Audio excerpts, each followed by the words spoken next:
자, 지난 시간에 누가복음 15장 내용을 좀 살펴봤고 마지막 주제를 잠깐 소개했습니다. 오늘은 본격적으로 핵심 주제를 살펴보고자 합니다. 자, 주보에 보시면요, 요약하는 게 있는데 주보에 한번 보시겠어요? 예, 요약하는 부분인데 오늘은 삼각형이 있습니다. 삼각형. 오늘의 주제는 한마디로 삼각형입니다. 삼각형에는 세 변이 있고 꼭지점이 세 개 있습니다. 자, 삼각형을 잘 그리면서 오늘 말씀 가운데 나타난 하나님의 마음을 조금이라도 더 알 수 있기를 기도합니다. 자, 지난 시간 잠깐 소개한 것처럼요, 만두는 어떻게 먹는다고요? 통으로 먹어요. 통으로. 이거 만두를 분석해서 먹으면 안 됩니다. 다시 말해서 이 말씀을 분석하는 것도 중요하지만 전체 주제를 통으로 파악하는 것이 더 중요합니다. 자, 누가복음 15장의 비유 세 가지의 배경을 알기 위해서는 주제를 알기 위해서는 배경을 알아야 됩니다. 예. 자, 세 가지 유명한 비유를 하신 배경이 뭡니까? 예. 배경은 1절부터 3절에 나와 있습니다. 자, 배경이 두 가지가 있는데요. 첫 번째는 뭐냐면 많은 죄인들과 세리들이 예수님께 나왔습니다. 왜 나왔죠? 말씀을 듣기 위해서. 참, 이 거칠고 자기 욕심에 가득 찬 사람들이, 죄인들이 예수님의 말씀을 듣기 위해서 예수께 나갔다는 사실이 놀랍고 한편으로 너무 아름답습니다. 자, 두 번째 배경은 뭐냐면요, 예수님께서 이 죄인들을 환영하시고 막 신나게 막 즐겁게 풍차풍차 하고 있는데 불청객들이 나타났습니다. 그래서는 비난합니다. 바리새인과 서기관들이 나타나서 어떻게 이분은 이런 죄인들하고 같이 막 즐겁게 식사를 하느냐. 네. 바리새인들, 요즘식으로 얘기하면 목사, 감독, 저 같은 사람입니다.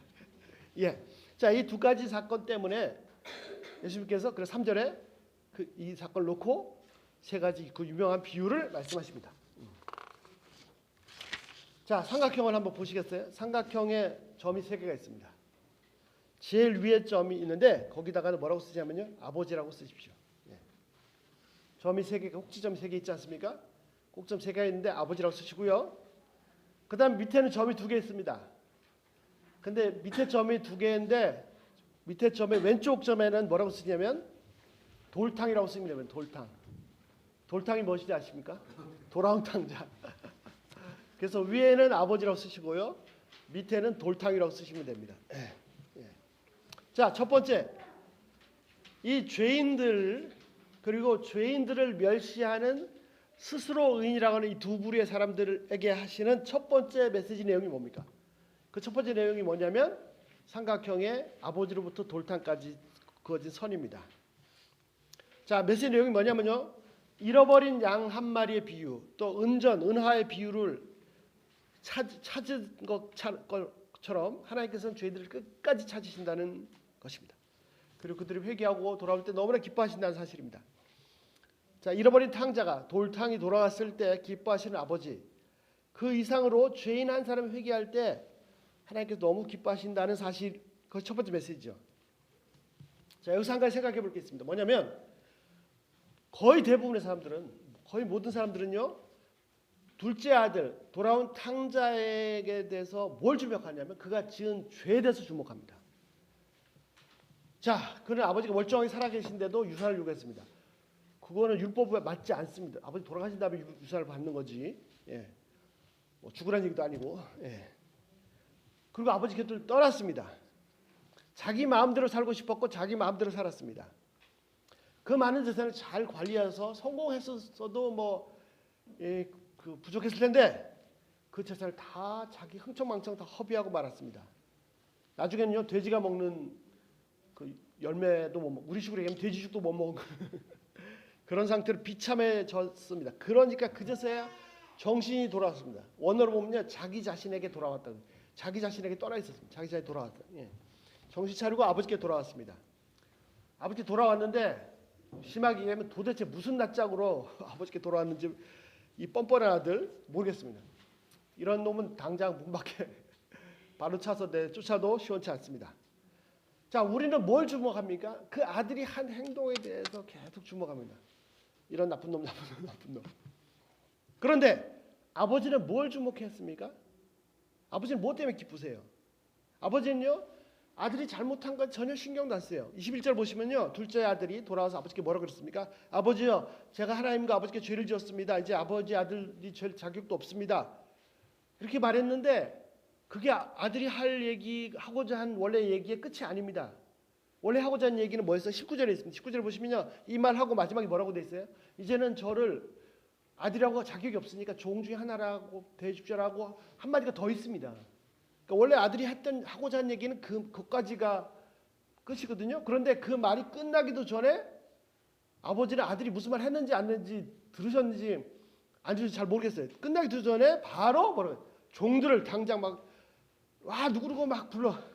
얘는 지금 말을 막 하고 있는데 그때 뭐라고 하셨어요? 종들 부르더니 얘가 아들이 한 말을 주의 들었는지 안 들은지 모르겠어요. 당장 목욕시키고 새 옷 입히고 우리 집안에 문장을 나타내는 그 반지 끼우고 신발 가르시켜라. 예. 그리고는 그것도 부족해서 그 우리 집 제일 좋은 상아지 있지? 그놈 잡아서 야 우리 전 식구 전 가족 다 모여. 나 일 반하고 다 모여. 우리 잔치하자. 예. 축제를 벌여라. 라고 하십니다.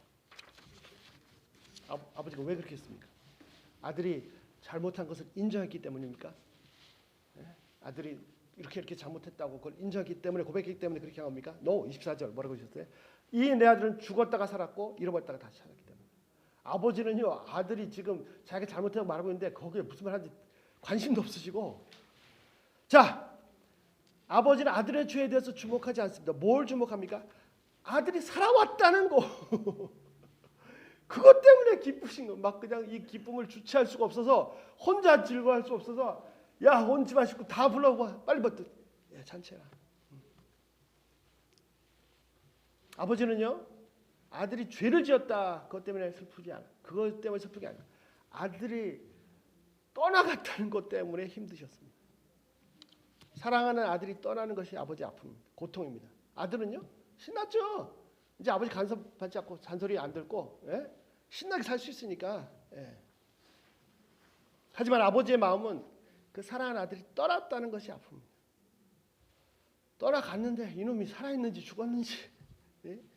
이 세상 그렇게 만만치 않은데 어린애가 잘 모르고 있는데 예? 예? 이것이 더 큰 아픔. 얘가 밥은 먹고 있는지 예? 예? 떠나간 그날부터 계속 먼 데만 바라보고 기다리시는 거죠. 예. 기다려도 예. 점점 그 아픔이 더 커집니다. 시작되고 커집니다. 기다려 돌아오지 않습니다. 몸은 건강한지, 예. 새끼는 잘 챙겨 먹고 있는지, 예. 아들에서 떠나간 것도 아픔인데 떠나가는 그 아들에서 알 수 없는 것이 이놈이 죽었는지 살았는지. 그래서 내 아들이 죽었다고 살아났습니다. 예. 알 수 없는 그만큼 점점 아픔이 더 커져갔습니다. 아마 혹시 이랬을 수 있는 아들이 떠나가면서 오케이 내가 떠나가지만 아버지 속으로는 지금 겉으로 말했다가 실수하면 안 되니까 속으로는 내가 크게 성공해서 아버지 뻔뻔하게 돌아가겠습니다. 금요 환영하겠습니다. 생각했을지도 모르겠습니다. 아니면 허랑방탕하지 않고 올바로 잘 사는 거 그런 것도 중요합니다. No! 성공하든 안 하든 관계없어요. 나쁜 짓 하든 이렇게 사는 관계없어요. 제발 살아있기만 해라. 살아서 무사히 돌아오기만 하면 됩니다. 다시 말씀드립니다. 사람들은요 뭘 주목하냐고요? 이놈이 나쁜 짓 했다. 무슨 짓 거기에 주목합니다. 아버지는 뭘 주목합니까? 그게 아닙니다. 살아있느냐가 중요합니다. 아들이 무사히 살아있는 거. 다시 그래서 내 품으로 돌아오는 거. 이것이 무지무지하게 중요하고 이게 전부입니다. 그런데 이놈이 살아서 돌아왔어요. 나도 살았어. 예. 자, 왜 그렇습니까? 왜? 사람들은 왜 저런 아들은 저런 나쁜 놈이 다 그래서 no. 왜 아버지는 그렇게 보시죠? 아들을 사랑하시기 때문에. 자신보다도 아들을 더 사랑하시기 때문에. 사랑하기 때문에 떠나가는 것이 아픕니다. 더구나 죽음은 영원히 떠나는 것이기 때문에 정말 내가 죽는 혼자라는 고통입니다. 차라리 내가 죽는 것이 더 낫습니다. 사랑한 대상이 떠나가는 것, 사랑한 대상이 없어지는 것이 죽음의 고통입니다. 사랑하지 않으면 고통이 아닙니다. 떠나가든 죽든 다 무슨 말입니까? 사랑하기 때문에 분리되는 것이 고통이고 죽음의 고통입니다. 아버지는요 사랑이십니다. 내 아들이지만 내 아들은 나의 분신이요 사랑이기 때문에 나와 하나요 나의 일부입니다. 아들은요 아버지 사랑 모르고 자기만 생각했습니다. 왜 이렇게 아버지랑 맨날 똑같은 얘기 하시지?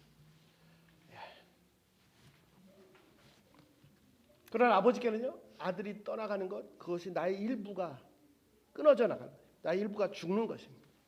그런데 그 나의 생명의 일부가 살아 있었습니다. 그 한 부분이 살아서 돌아왔습니다.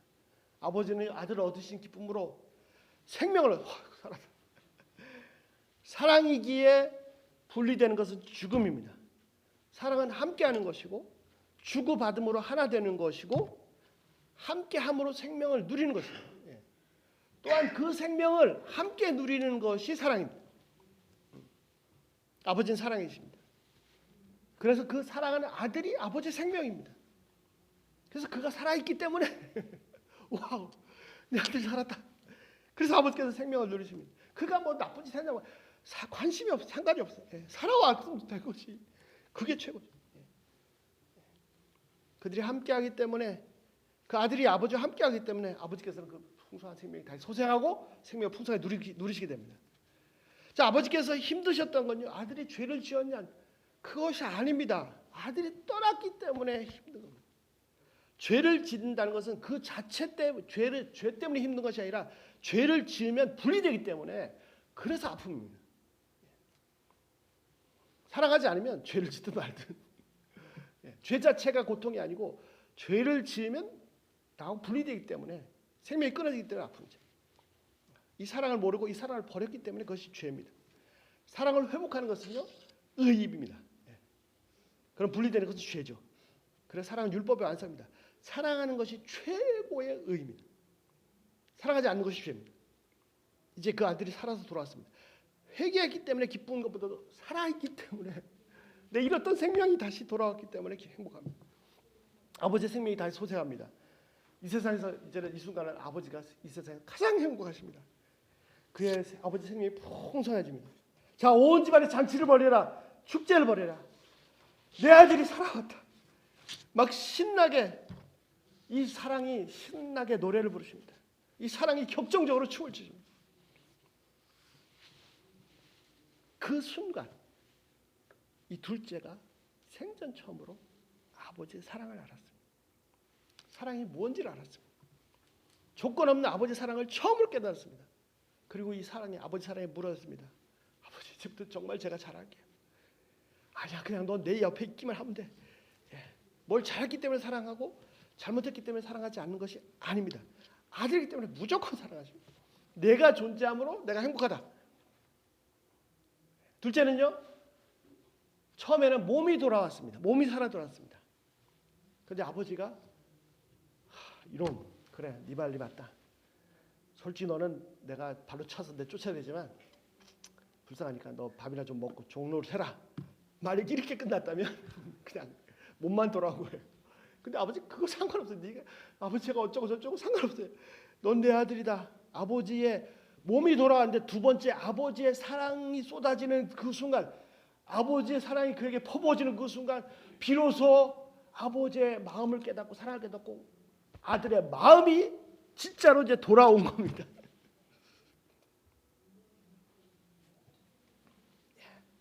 그 마음을 몸이 돌아온 것도 중요한데 더 중요한 건 뭐냐면 그 마음이 돌아오는 겁니다. 정확히 말하면 아버지의 마음, 그 아버지 사랑을 아는 것입니다. 그리고 아들도 이제 아버지를 그 아버지의 사랑으로 사랑하는 것입니다. 아들이요 집을 떠나기 전부터 몸은 있었지만 마음은 벌써 저 멀리 떠나 있었습니다. 떠날 궁금해하는 거죠. 나가면 내 마음대로 아무 관심 받고 벌써 마음은 떠나 있었어요. 몸 떠나는 건요, 그건 자동이죠 뭐. 그런데 생각도 못하고 고생하다가 이제 먹고 살려고 몸은 돌아왔습니다. 아버지 제가 죽고 생각하니까 하다 보니까 제가 잘못 생각했습니다. 밥이라도 하나 먹게 해주십시오. 아버지 집이 너무 좋은 곳이었습니다. 그러나 아버지는 그에게 계속해서 동일한 끝없는 사랑을 쏟아 부으셨습니다. 여전히 그는 아버지한테 소중한 아들이었습니다. 더 마음이 아픈 거죠.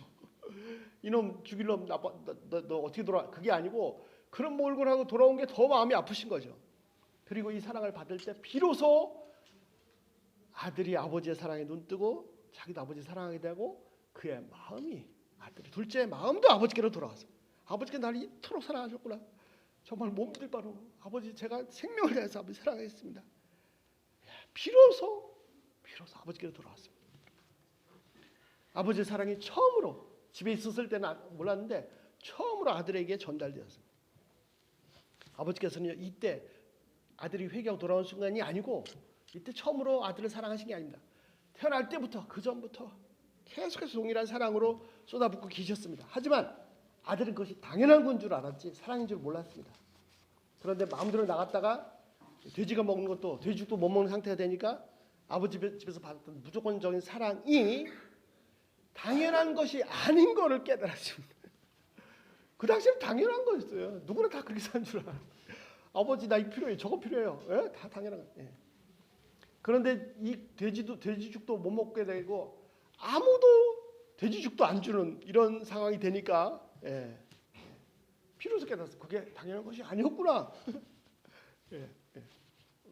아버지 집에서는 마음껏 내 종도 마음껏 먹고 있는데 그것이 사랑인 줄 몰랐습니다. 그냥 당연하다고 생각했었어요. 허랑방탕하고 돼지도 주는 사람 왜 줘요? 누가 왜 줘요? 그 사람한테 아무 이유 없이 예. 그들이 누구도 그에게 먹을 걸 줄 의미가 없었습니다.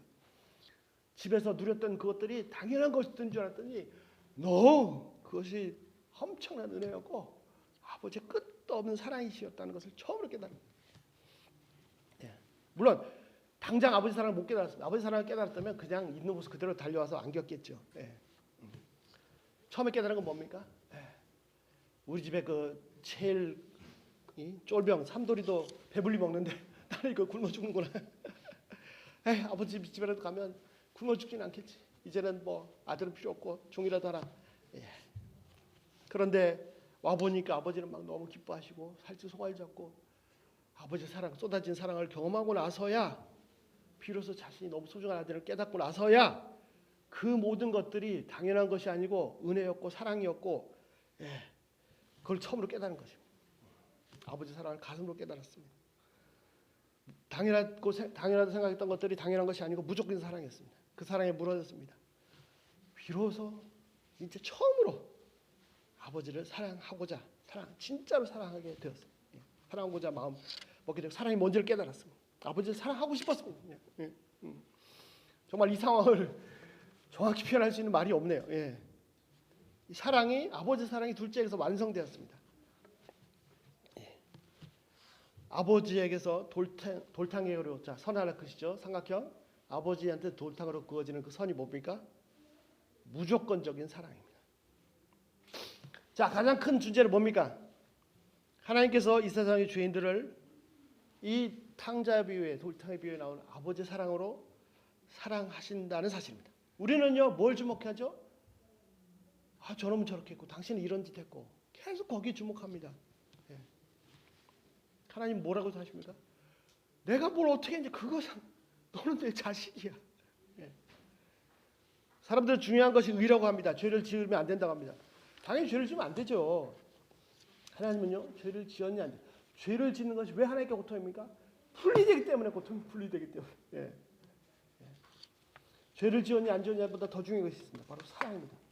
우리는 자꾸 이 율법이라는 눈으로 칼 가지고 막 들이대는데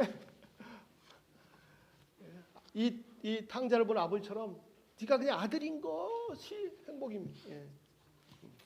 자, 보통 이렇게 기본적으로 율법이 지켜져야 공의가 행해져야 서로 간에 이게 기본적인 의가 지켜져야 관계가 깨지지 않고 유지될 수 있지 않습니까? 그리고 그것이 잘 되면 신뢰가 쌓이고 믿음을 가질 수 있죠. 그 다음에는 좀 더 깊어지면 사랑할 수 있습니다. 의가 행해져야 되고 믿음이 생기고 그 다음에 사랑 뭐 이렇게 예. 의를 지키지 않으면 기본적인 걸 안 지켜주면 예. 그리고 다 무너집니다. 아무리 부부 사이라도요 맨날 보는데 마음에 안 들고 꼴 보기 싫고 왜 저렇게 하지? 이렇게 생각하기 시작하면 이게 다 무너져요. 사랑이고 뭐고 그냥 다 무너져요. 예. 이거를 회복하기는 몇 배의 노력이 필요합니다. 그래서 사람들은 이 비유에서 또 하나님은 그렇게 보기 쉽습니다. No. 이 비유에는 아버지는 그렇게 보지 않으셨어요. 너희는 뭐 했어? 어떻게 했어? 너 그럴 수 그렇게 보지 않으셨어요. 예. 사랑이 먼저입니다. 사랑이. 그가 아들이 뭘 어떻게 했냐 저렇게 했냐 그게 중요한 게 아닙니다. 그냥 내 자식이고 그냥 내 사랑이 더 중요한 거예요. 그가 허랑방탕하던 안 했던 허랑방탕하기 전에 집에 있을 때도 내 아들이었고 지금 허랑방탕해서 거지가 됐고 이 아들도 무조건 내 아들입니다. 예. 내 생명보다 더 소중한 아들입니다. 무조건 사랑하십니다. 자, 조금 전에 말씀드린 것처럼요. 둘째가 돌아와서 아버지 사랑을 처음으로 깨달았습니다. 아버지 사랑을 깨달을 때 비로소 마음도 아버지께로 돌이키게 됩니다. 비로소 아버지께 사랑하게 됩니다. 아버지를 사랑하게 되면 그 사랑이 먼저고 다음에 믿음은 자연히 따라오는 것이고 스스로 자발적으로 그 사랑에 의지해서 아버지 저 이제 함부로 살지 않을게요. 오히려 더 잘할게요. 이게 거꾸로라고요. 만약에 의를 먼저 들이대기 시작하면 이론적으로는 의를 세워야 신뢰가 쌓이고 사랑하는 데까지 갈 수 있다 뭐 이렇게 얘기하는데 의를 먼저 들이대기 시작하면 믿음이고 사랑이 없습니다. 그냥 서로 칼질하다가 난도질하다가 끝납니다. 그런데 아버지 사랑을 먼저 받으면 이 쏟아지는 사랑을 깨달으면 경험하면 당연히 신뢰는 따라오는 것이고 내가 막 말려도 막 아버지께 더 헌신하고 싶고 사랑하고 싶고 그래서 진정으로 율법이 완성됩니다. 사랑은 율법의 완성입니다. 하나님 무조건 사랑하십니다. 하나님 앞에서 온전히 올바르게 완벽하게 행동할 수가 없습니다. 또 그걸 기대하지도 않으세요. 그거 했든 안 했든 무조건 사랑하세요. 왜 하나님 앞에서 우리가 완벽하게 율법을 다 행할 수 없습니까? 하나님은 겉만 보시면 할 수 있는 사람 많을 겁니다. 그러나 속까지 다 보시기 때문에 내가 아무리 가서 뭐 희생하고 있어도 내 속을 다 보시기 때문에 야 그거 뭐 네 자랑하려고 그런 거 아니야. 예, 하나님 앞에서 감출 수가 없습니다. 하나님 앞에서 온전하게 내가 율법을 다 지켜서 그래서 믿음을 회복하고 사랑까지 갈 수가 없습니다. 불가능합니다. 인간 편은 불가능합니다. 그러나 하나님 편은 무조건 가능합니다. 하나님 어떻게 하죠? 무조건 처음부터 내가 죄를 짓기 전부터 무조건 무한대한 사랑을 쏟아 부으십니다. 내가 의를 행했냐 안 했냐 그게 문제가 아니라니까요. 그거 관계 없다니까요. 무조건 하나님은 나를 사랑으로 부신답니다. 예. 내가 죄를 지었냐 안 지었냐 그 다음에 내가 하나님 나를 어떻게 그거 아닙니다. 속지 마십시오. 예. 하나님은 내가 죄를 지었냐 의를 행했냐 그걸 가지고 하나님과 나의 관계를 계산하지 않으십니다. 세우지 않으십니다. 무조건 사랑하십니다. 왜? 나를 지으셨기 때문에 나를 창조하셨기 때문에 쉬운 말로요 나를 낳으셨기 때문입니다. 내 아버지이기 때문입니다. 이 사랑을 깨달으면 이 사랑을 경험하면 이 사랑을 받으면 계속해서 폭포수같이 끝도 없이 쏟아지는 이 은혜를 내 모습에 관계없이 나를 사랑하신 그 사랑을 받으면 깨달으면 그냥 아버지 사랑하고 싶고 더 잘하고 싶고 헌신하고 싶고 제일 아버지 미워하시는 죄 나도 믿고 싫고 그런 소원이 생깁니다.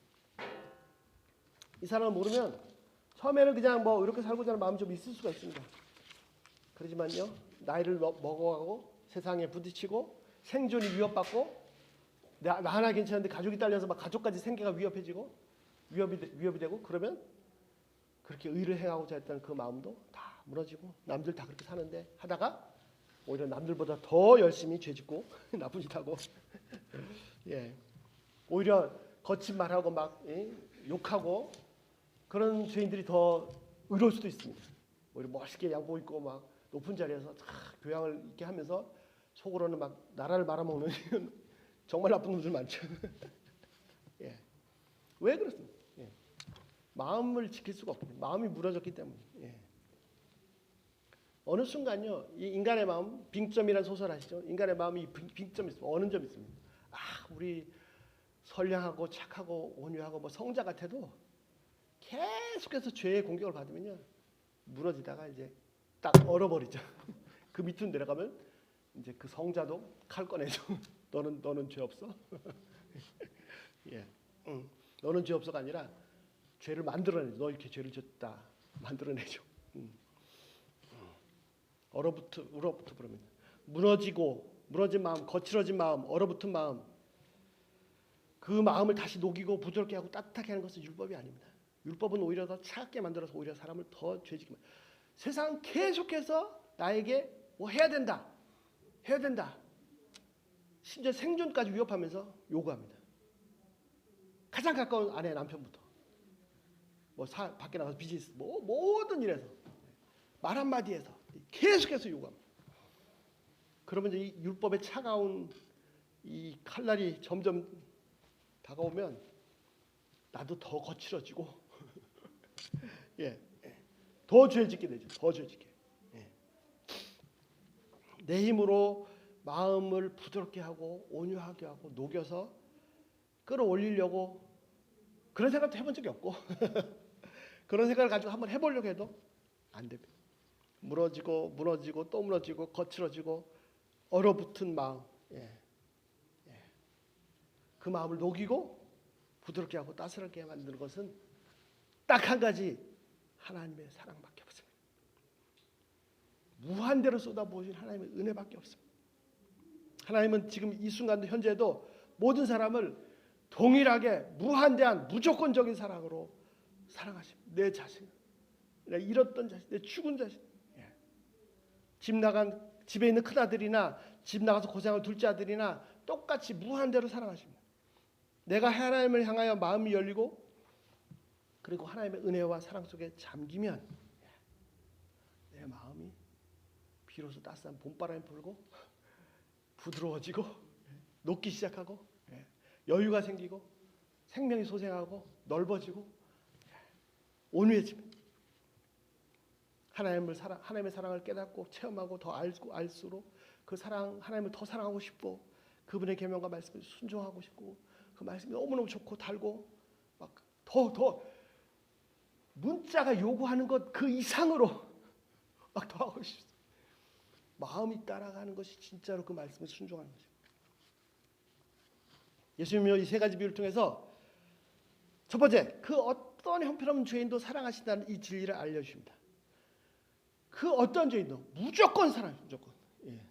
이 인류 역사상 최악의 죄인까지도 무조건 사랑하십니다. 이 메시지를 두 부류의 사람에게 전하고 계십니다. 첫 번째는 누구에게죠? 죄인과 세리들에게 전하십니다. 하나님은 그들을 잃어버린 양 한 마리처럼, 잃어버린 은전 한 입처럼, 돌아온 탕자처럼 사랑하십니다. 두 번째는요, 누구한테 전하십니까? 이 메시지를 스스로 의롭다고 그래서 저 죄인들하고 왜 어울려다니냐고 하는 그 바리새인들에게 전하십니다. 그들에게도 그들이 알아야 될 것이 뭐냐면 하나님이 이 못난 이 죄인들 행동도 말도 거친 이 버림받은 이들도 무조건 사랑하신다는 것을 그들도 알기를 원합니다. 그렇다고 오해하지 마십시오. 저도 오해를 단단히 했었는데 예수께서 이 바리새인들을 정죄한다고 생각하지 마십시오. 나는 항상 차가운 율법을 사람들에게 들이댑니다. 가장 가까운 사람부터 이렇게. 저 사람 맨날 왜 거짓말만 하지? 저 사람은 다 좋은데 말할 때 좀 태도가 좀 불량한 매너가 없는 것 같아. 저 사람 진짜 좋아. 근데 가만히 보니까 속이 교만한 것 같아. 계속해서 그냥 하나님은요 그저 불쌍한 거예요. 불쌍. 그런 죄악된 모습이기 때문에 당장 이렇게 죄짓고 형편없이 돌아왔기 때문에 그냥 불쌍한 거예요. 이 전체 메시지의 핵심 한 단어 뭡니까? 20절에 멀리서 보고 불쌍히 여겼다. 지난번에 말씀드렸죠. NLT 메시지 바이블. 하트가 막 파운딩 펑펑펑펑. 저런. 내가 죄짓고 나는 막 옆에 사람 왜 이래 이러고 있다 했는데 하나님은 그들을 보시고요. 그러기 때문에 더 마음이 아프시고 찢어지시고 불쌍하시네. 하나님은 나에게 율법을 제시하시니 율법을 들이대면 숨도 못 쉬고 그 자리에서 뻗어버렸어요. 율법을 들이미시는 것이 아니라 사랑을 들이미십니다. 은혜를 계속해서 쏟아부으십니다. 다시요. 삼각형 첫 번째 꼭지 아버지 이름부터 돌탕 왼쪽 끝에 돌탕으로 가는 선이 뭡니까? 무한대로 쏟아지는 그 아들이 어떤 형편없는 죄인이나 관계없습니다. 무한대로 그 아들이 어떤 형편없는 죄인인지 그거 보지 않으시고 그냥 쏟아부으시는 사랑입니다. 자, 두 번째 넘어가겠습니다. 두 번째 주제는요.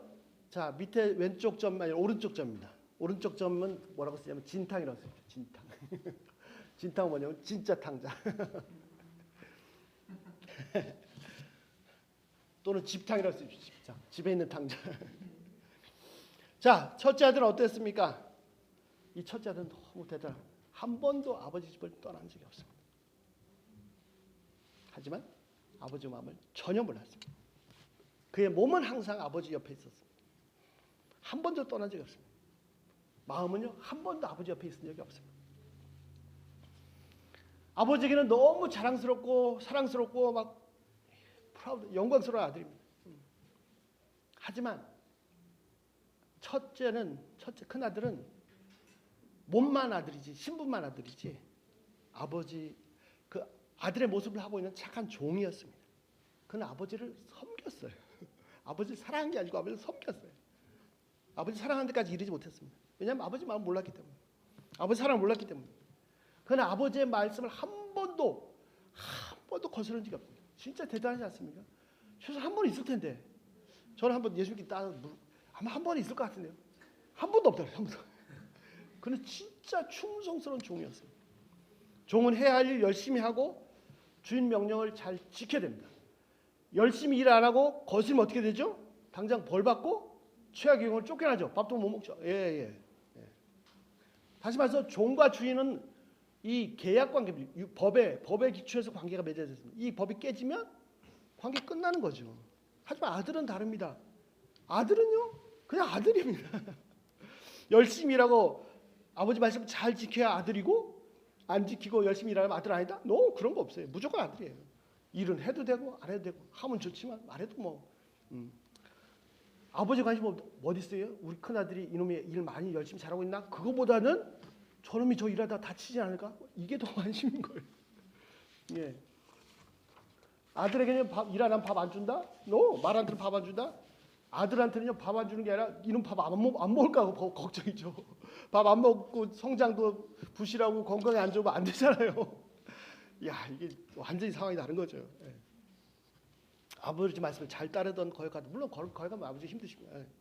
아버지 집 일을 잘하던 소홀히 하던 하여튼 무조건 아들이에요. 심지어는 막 너무 힘든 아버지는 뭐 너는 내 자식 아니다 해도 아들이고 호적에서 파버린다 해도 아들이고 파버려도 아들입니다. 예. 내 자식입니다. 내 생명도 줄 수 있는 아들입니다. 그런데 첫째 아들은 모습은 아들인데 마음은 종이었습니다. 정말 염소 새끼 한 마리 잡아서 친구들 날 많이 도와줬는데 한 마리 먹고 싶지 않아. 그러면 아버지한테 얘기하면 되잖아요. 아버지 사랑을 확실하고 아버지 나 염소 새끼 한 마리 좀 먹겠습니다. 허락해 주십시오. 그러면 안 돼. 그러겠어요. 안 돼요. 그래도 아들이에요. 가서 뭐 사고 쳐서 아버지 허락하지도 않았는데 가서 원래 훔쳐 먹었다. 어떡할 거예요? 아들인데. 아들이란 말이야. 아들. 종이 아니고. 그런데 무슨 생각이 있어요? 내가 이렇게 열심히 일하니까 겨우 새끼 밥 주시는 거지. 저 염소 새끼 한 마리 먹으려면 내가 도대체 야근을 몇 번 해야 되는지. 나한테 불가능해. 이런 마음. 아버지에 대한 그 은근히 쓴뿌리 원망. 그런데 저 둘째 저런 봐. 와, 저놈은 저거 정신 있는 거 없는 거야. 어떻게 저렇게 할 수 있지? 예. 종이죠, 종. 자, 자신이 그렇게 살고 있으니까 둘째도 이게 아버지의 아들, 동생으로 보이는 게 아니라 종의 눈으로 보는 거죠. 종의 눈으로. 그러니까 어떻게 해요? 저거는 말도 안 되는 저거는 아버지 재산 다 말아먹은 놈. 예? 집에 들어오면 다 내쫓아야 될 저런 놈. 형의 눈으로 보는 게 아닙니다. 종의 눈으로 보고 있는.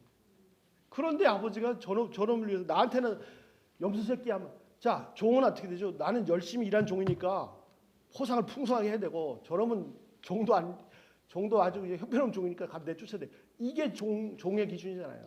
예. 아버지가 종으로 보는 게 아니죠. 아들을 보는 거죠. 종의 기준, 자기는 아버지 종으로 생각하고 종으로 일했고 종으로 살았고 둘째도 종으로 보니까 도저히 아버지가 이해가 안 돼. 저는 왜 살찌동아리를 잡아요? 저 미친놈 위해서. 아버지 제정신이에요. 그러나 아버지의 마음을 전혀 몰랐습니다. 아버지 사랑을 알 수가 없었습니다. 그에게는 근본적으로 사랑이 없었습니다. 그에게는 뭐만 있었습니다. 의무만 있었어요. 의무만. 율법만 있었어요. 율법만. 거기에 목숨 걸고 있었어요. 종처럼. 이거 안 지키면 깨지면 큰일 나는 거죠. 나는 쫓겨나는 거죠. 예. 그래서 열심히 했어요. 열심히 했습니다. 한마디도 거스른 적이 없습니다. 그러고 나니까 어떻게 해요? 자기 일 제대로 하지 않는 놈들이 다 싫어요. 예. 우리 집에 종들이 많지만 마음에 드는 놈 한 놈도 없어. 나는 아들인데 이렇게 하고 있는데 저 종놈들 저거 그냥 와 아버지 속 터지겠다 정말. 그리고 둘째 하는 건 이거는 뭐 이건 도무지 받아들일 수가 없어요. 아버지 실망하지 마십시오. 제가 있지 않습니까? 아버지 저놈은 잃어버린 걸로 생각하세요. 저놈은 아들도 아니에요. 제가 있잖아요. 와 그래서 아버지 마음이 신났습니까? 더 답답하죠. 예. 그는 종으로 살았고 그래서 이 지켜야 해야 될 것에 목매들고 있었고요. 이 착한 율법으로 살았고 그렇게 바라보고 있었습니다. 예. 자, 첫 번째 밑에 오른쪽 진탕에서 돌탕으로 이어지는 첫 번째 선은요. 파란 선입니다. 차가운 율법입니다. 자, 이 세 가지 비유 중에 이 둘째 큰아들의 비유는요. 두 번째 큰아들의 비유는 첫 번째, 두 번째 비유에는 없고 세 번째 비유에만 있습니다. 이른 양의 비유에도 은화의 비유에도 없습니다. 탕자의 비유에만 있습니다. 이른 양, 이른 드라크마, 돌아온 돌탕의 비유에는 이 두 부류 모두에게 행한 것입니다. 두 부류 사람 누구죠? 죄인과 세리들과 스스로 어렵다는 바리새인들에게 이 첫 번째 잃어버린 양, 드라크마, 둘째 아들의 돌탕의 비유는 해당합니다. 즉 죄인들에게 무조건적으로 사랑하시는 하나님의 사랑을 전하시는 메시지일 동시에 두 번째 부류 스스로 의롭다는 자들에게도 하나님께서 저런 죄인들도 무조건 사랑하신다라는 것을 말씀하시는 겁니다. 그런데 두 번째 큰아들의 비유에서는 진탕의 비유에서는요. 바로 이 스스로 의롭다고 하는 바리새인들에게 말씀하시는 메시지입니다. 예수님이 이 비유를 통해서 그들의 실상을 다 드러내셨습니다. 그들은 큰아들이었습니다. 살아온 아들로 인해서 기뻐하는 아버지의 마음을 전혀 몰랐습니다. 자기 의로 가지셨습니다. 이들의 모습이 바로 예수님이 죄인들하고 어울린다고 비난하는 예수님 비난하는 바리새인들의 모습입니다. 지난 시간에 나눴지만요. 저는 정말 이런 바리새인들 진짜 싫어했습니다. 현대 교회 안에도요. 바리새인들이 너무너무 많았어요. 정말. 교회 안에 왜 이렇게 스스로 의롭다고 하는 사람들이 저도 목사지만 목사부터 그래서 이 바리새인들을 신랄하게 비판했죠. 저는요 이들은 다 버린 자식들입니다. 저는 어떤 사람 그러고 나서 제가 이 말씀 보면서 제가 제 자신이 어떤 사람인지 깨달았습니다. 저는 바리새인들의 바리새인이었습니다. 바리새인들을 정죄하는 바리새인. 이 사람 생각도 못했을 것입니다. 그 바리새인 옆에 제가 있어서 그 사람들 정죄하고 있었습니다. 마음속으로 무지하게 칼질을 난도질하고 있었습니다. 그런데 지난 시간에 나왔지만 이 탕자의 비유에서 이 큰아들을 향해서 이 바리새인들을 향한 하나님의 마음이 어떤 것이라고 예수님이 보여주십니까? 돌아온 탕자 둘째 아들도 그런 세리 죄인들도 무조건 사랑하시지만 그런 죄인들하고 어울려 다닌다고 자기 의로 가득 차가지고 왜 그런 나쁜 놈들하고 어울려 다닙니까 하는 그 첫째 아들도 하나님 여전히 사랑하신다는 겁니다. 31절 32절. 큰아들 아버지 마음을 전혀 몰랐습니다. 그래서 동생을 막 비판하고 싫어하고 미워했습니다. 그런 모습 보면 아버지 속이 얼마나 상하겠습니까? 야 이놈아 네가 형이 돼가지고 네가 진짜 더 문제가 크다. 이놈아 그렇게 하지 않으셨어요.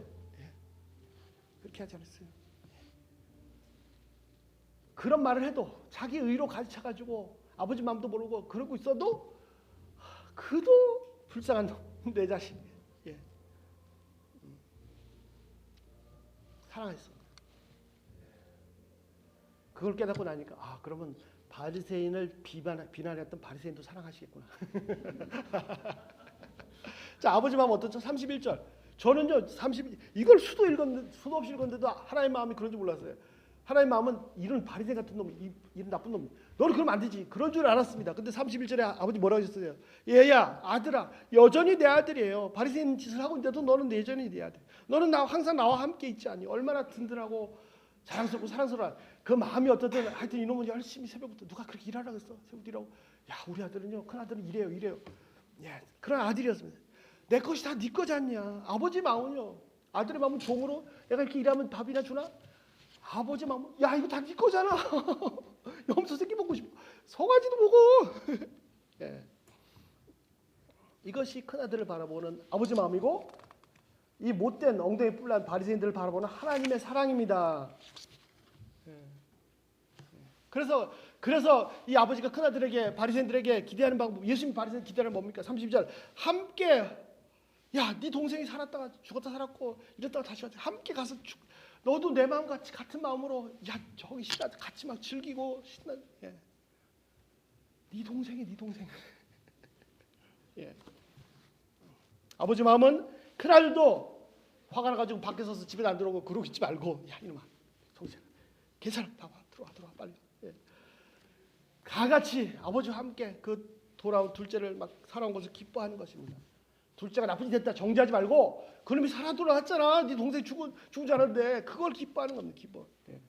바리새인들 서기관들 어제 초청했습니까? 초청장도 안 보이는데 또 나타났어요. 저것들 또 나타났어. 그래가지고 좀 신나게 하려고 했는데 이 분위기 꺾고 있어요. 이 분위기 잡치고 있어. 와 어떻게 예수님은 뭐 선지자라고 그런 얘기도 하던데 어떻게 이런 사람들하고 어울려 다니세요? 저 같은 화가 나가지고 야 너나 똑바로 이렇게 할 텐데 예수님 이 비유를 하시는 마음이 뭐예요? 야 너희도 이리 와. 너희도 이리 와. 너희들 여기 같이 먹어 그냥 같이 즐겨. 하나님이 이 사람들 얼마나 기뻐하는지 알아? 하나님 너희를 얼마나 사랑하지 않아? 이게 하나님 마음. 저는 이들을 자기 자신만 의롭다고 생각한 그런 생각으로 갇혀가지고 다른 사람들을 막 정죄하는 칼질하는 그런 아주 나쁜 놈으로 봤어요. 무공이 다 쓰러지시라.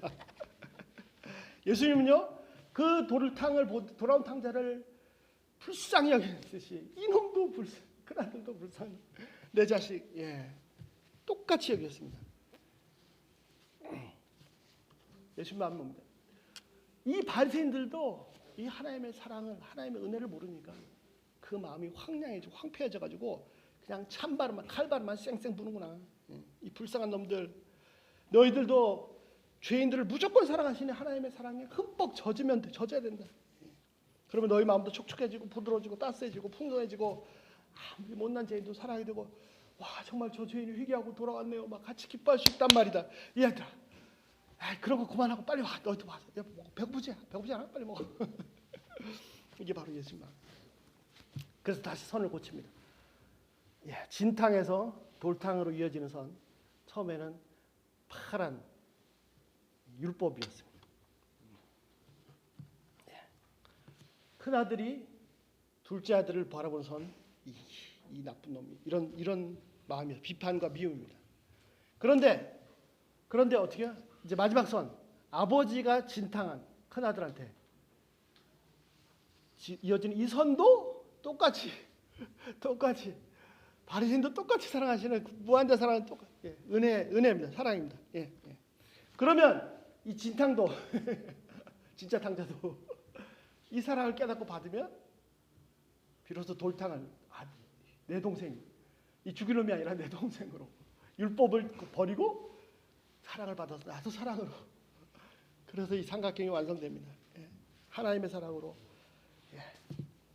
사랑할 수 있게 됩니다. 내 율법의 이 무공신기를 보여주리라. 다 걷어치우고 따뜻해지고 온유해지고 부드러워지고 옆에 가면 훈훈하고 하나님의 사랑의 신비가 넘쳐납니다. 자, 이 진탕 돌탕뿐만 아닙니다. 우리 모두가 다 돌아온 탕자. 그런데요. 내가 처음에 그렇게 구원받아 구원의 은혜를 경험했는데 내가 계속 이 은혜 속에 들어가지 않으면 언제부턴가 나도 모르게 나도 돌탕이었다가 이제 진탕이 되죠. 그래서 이제 스스로에게 율법을 내가 이렇게 해야 된다 하다가 뭐 하면은 더 세지고 다른 사람한테 못하면 착하고 그래서 이제 다른 사람한테 율법의 칼날 날리죠. 그래도 사랑하십니다. 그래도 내 자식입니다. 나는 다른 사람들을 열심히 막 율법으로 막 이러면 안 되지 저러면 안 되지. 어떻게 보면 내 삶이라는 게 율법으로 가르쳐가지고 그냥 맨날 칼질하는 건지 모르겠습니다. 이런 자도 여전히 사랑하시는 하나님의 은혜를 깨닫기 시작하면 이제 칼질을 멈추고 생명의 온기를 은혜를 뿜어내기 시작합니다. 내 힘으로는 안 됩니다. 그래서 뭐가 필요하죠? 하나님으로부터 이 진탕으로 이어지는 이 은혜를 계속, 은혜는 하나님 동일하게 사랑하세요. 동일하게. 그것이 변치 않습니다. 그걸 깨닫고 그 속에 젖고, 그 속에 빠지고 누리면, 나도 이제 옆에 다른 돌탕한테 왜 세리하고 이렇게 먹으세요? 아니고, 아이고 이 사람도 예수 믿었어요. 고마웠어요. 같이 기뻐하고, 바뀝니다. 내 힘으로는 안 됩니다. 내 전공은요, 율법으로 칼질하는 겁니다.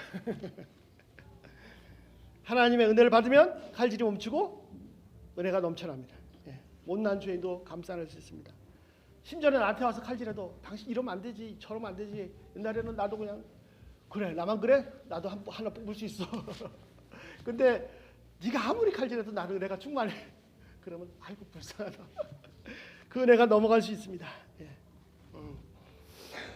아무리 은혜를 보여줘도 내가 받지 못하면, 내가 깨닫지 못하고 누리지 못하면 내 심령은 갈라지고 황폐한 사막입니다. 그래서 나를 죽이고 열심히 다른 사람 죽입니다. 내 심령 속에 하나님의 은혜가 넘치도록 솟구칠 때 내 주위에 사랑이 넘칩니다. 자, 매우 중요한 진리 하나가 있습니다. 이 삼각형이 완성되려면요, 삼각형이 시작된 출발점이 아버지로부터 이어지는 돌탕을 향한 사랑, 진탕을 향한 사랑, 매우 분명한 중요한 진리, 절대로 잊으시면 안 되는 거, 그게 뭡니까? 영원히, 평생 영원히 기억해야 될 거 뭡니까? 우리는 모두 다 하나님의 은혜 아래, 끝도 없이 쏟아지는 하나님의 은혜 아래 있다는 사실입니다. 로마서 6장 14절, 죄가 너희를 주장하지 못하느니 왜요? 이는 너희가 법 아래 있지 아니하고 은혜 아래 있습니다. 이놈도 내 아들이고 저놈도 내 아들이라. 그게 사실입니다. 그게 무슨 짓을 했냐, 그거는 두 번째, 관계없어요. 절대 불변의 진리, 내 아들이다. 우리가 더 이상 법 아래 있지 아니하고 은혜 아래 있다. 그렇기 때문에 죄가 우리를 주장할 수 없습니다. 놀랍죠. 자, 다시 우리가 어디 아래 있다고요? 은혜 아래 있습니다. 하나님의 무한대한 무조건적인 절대적인 끝도 없이 흘러나는 은혜 아래 있습니다. 내가 돌탕이든 그런 돌탕을 나쁜 놈으로 정죄하든 진탕이든 상관없습니다. 심지어는 내가 죄가 너무 많아가지고 이런 나 자신 나 믿고 싫고, 그래도 하나님은 나를 사랑하십니다. 나는 나를 미워해도 하나님께서 나를 정죄하지 않으시는데 누가 나를 정죄합니까? 나도, 사탄은 물론이고 나 자신도 정죄할 수가 없습니다. 내가 돌탕이든 진탕이든 진짜 나쁜 놈이든 그런 나쁜 놈이라고 정죄하는 바리새인 의인이든 다 하나님의 은혜 안에 있습니다. 내가 나를 정죄하고 미워해도 나 자신보다도 나를 더 잘하고 계신 하나님은 나를 무조건적으로 사랑하십니다. 자, 정리합니다. 삼각형 꼭점 아버지죠. 아버지는 원래 비유의 아버지는 누구였습니까? 하나님 아버지였습니다. 자, 왼쪽 꼭지점 뭐죠? 돌탕입니다. 세리와 죄인들입니다. 오른쪽 꼭지점 진탕, 바리새인들, 서기관들입니다. 자, 이 아버지께로부터 내려오는 두 선은 뭡니까? 무조건적인 무한대한 은혜입니다. 돌탕이든 진탕이든 어떤 죄인이든 다 이 은혜 아래 있습니다. 자, 이 안에 있어서 깨달으면, 누리면 이 서로 마지막 선, 서로 나눠주는 게 사랑이고 은혜인데, 이걸 못 깨달고 못 누리면 서로 나누는 게 뭐죠? 율법으로 칼질하는 거죠. 자, 다시 마지막 누가복음 15장 전체 비유의 가장 핵심 단어 한 가지, 딱 뭡니까? 20절, 아버지가 아들을 보고 어떻게 하셨다고요? 지금이야. 아버지 마음이 부러졌습니다. 불쌍히.